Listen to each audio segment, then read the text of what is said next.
Hello Internet, welcome to G.E.D. Today we got some Alfredo pasta and we're talking about the Tomb Kings. So guys, Total War! Oh man, they're announcing the Tomb Kings and it is marvelous because, I don't know, if you're an undead player, it's just a beautiful thing to see another undead race in that game. Total War 2 is a pretty fun game in my opinion. I don't get to play it a lot because it takes up a lot of time. But man, they have so many races in that game now. There's got to be like, what, at least 12 if not more. Not counting all the sub-factions of each race. But check out this creamy Alfredo pasta I made. And it does have some Parmesan cheese on top as well. Let's get into this.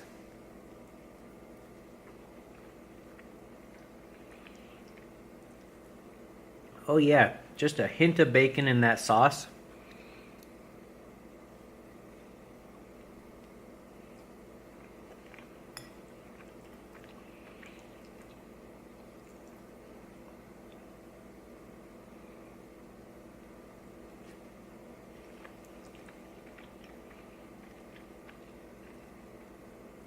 Got a little mushroom action in there as well.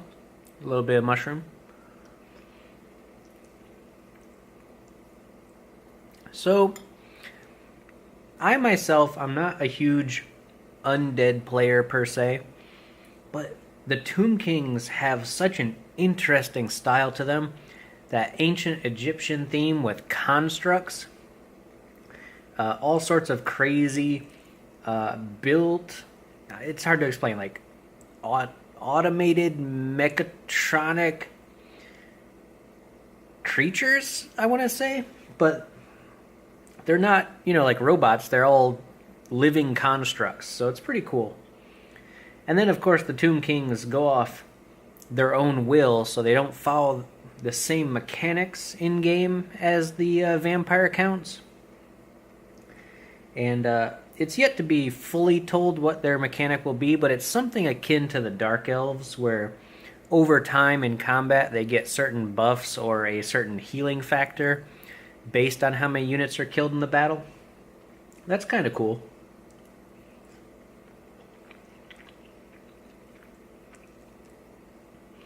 They also have a ton of different campaign mechanics. They don't spend upkeep on units, but their units are derived from their buildings in specific slots, so they have to kind of expand their empire to increase their army size or expand their buildings.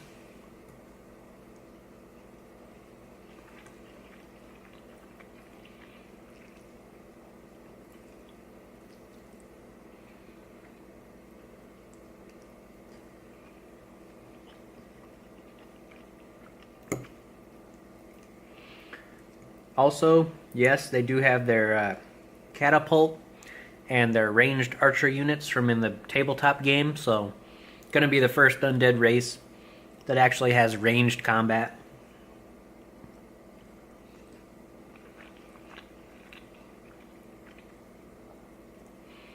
And from what I remember in the tabletop game, their ranged combat was pretty brutal.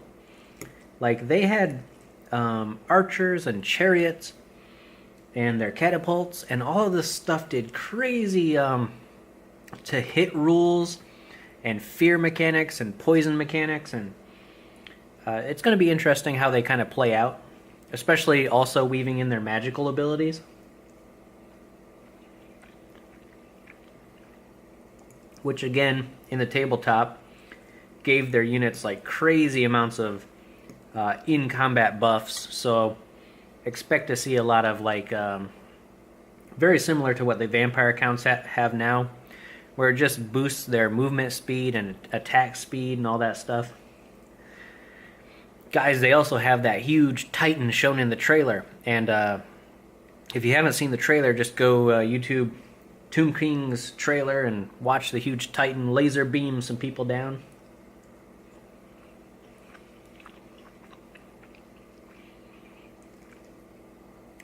Of course, they got tons of skeletons. They have their flying carrion birds. They do have the casket, which I don't know how that's going to play out because, again, in the tabletop, it's kind of a sitting artillery piece that doesn't move.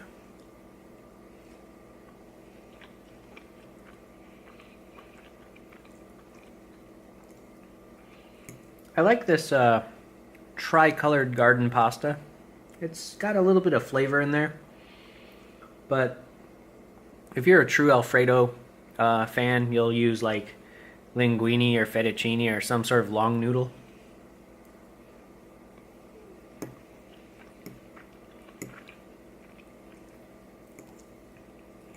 Also, I didn't overdo the sauce, you know, just enough to coat the pasta.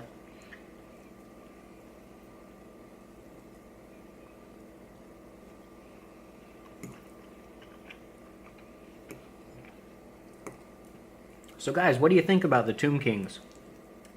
I know a lot of people really don't care because they're not undead players, and Tomb Kings are kind of one of the lesser races, but I do remember a long time ago when I used to play the tabletop that there are, you know, some people that thoroughly enjoy their lore and their play style with tons of chariots.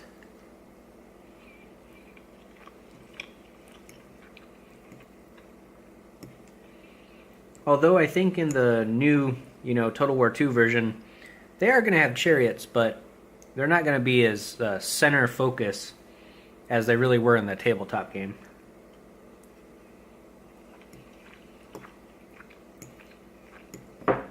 Because in Total War 2, you got to have your core mounds and mounds of basic troops to hold your lines.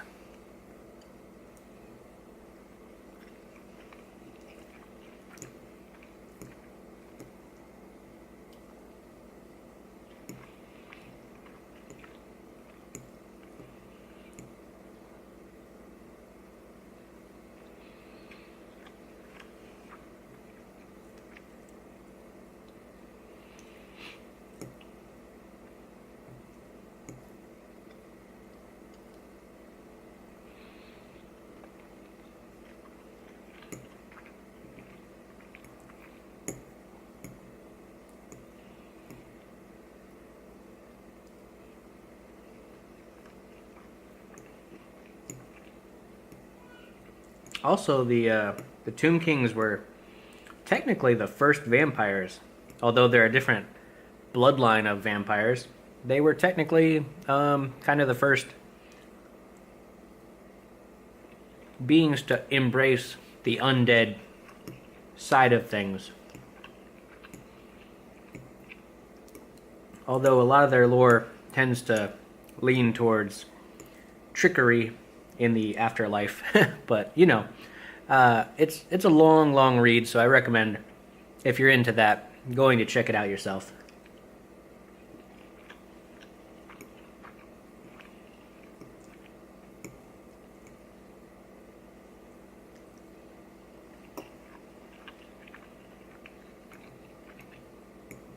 The only thing I don't like about this announcement is that, again, they're going to charge a crap ton of money for an extra race, maybe a little bit of extra gameplay in the campaign map, but it's going to be basically a DLC that's going to charge you up the wazoo.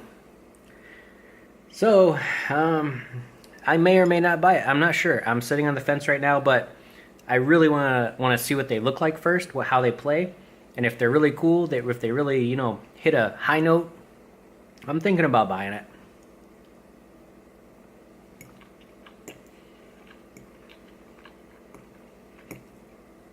And of course, I will do a Let's Play here on the channel, so, and on Twitch, so be sure to stay tuned for that.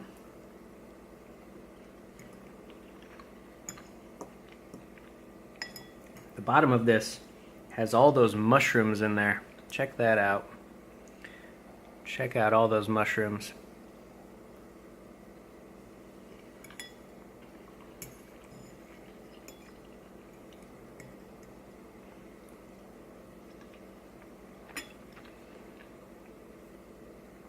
Okay, guys.